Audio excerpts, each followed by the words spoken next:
យុវជនទាំងអស់ទាំងស្រីទាំងប្រុសជាកម្លាំងយ៉ាងសំខាន់ក្នុងការរួមចំណែកកសាងជាតិយុវជនត្រូវមានការភ្ញាក់រលឹកជានិច្ចតាំងស្ទែអារម្មណ៍ឲ្យប្រសើរឧត្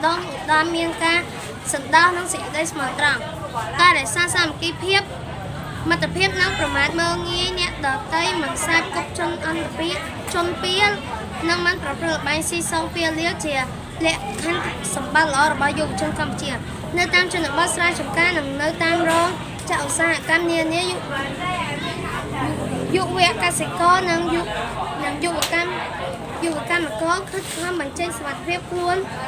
យ៉ាងអស់ពីចិត្តពីថ្លើមគេរវាសរវៃបំពេញភារកិច្ច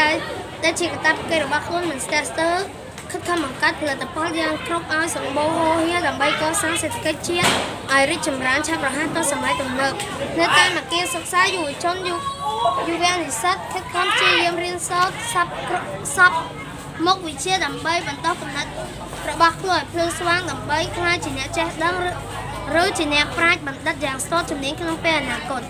បច្ចុប្បន្ននេះយុវជនកម្ពុជាមានភារកិច្ចសំខាន់ណាស់ក្នុងការរួមចំណែកអភិវឌ្ឍជារីកចម្រើនយុវជនត្រូវរួបរមគ្នា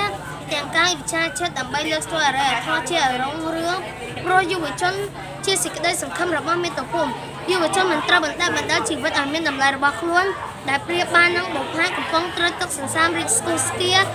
ផ្សាយក្លិនពីដាវនោះឲ្យស្រពត់ស្រពោនទៅវិញនោះឡើយដែលសារតែកម្លាំងរួបរមគ្នាដែលរឹងមាំនៃយុវជនគ្រប់រូបប្រទេសជាតិនឹងមានអរិយធម៌ខ្ពស់ស្ថិតស្ថេរចេតការយូរអង្វែង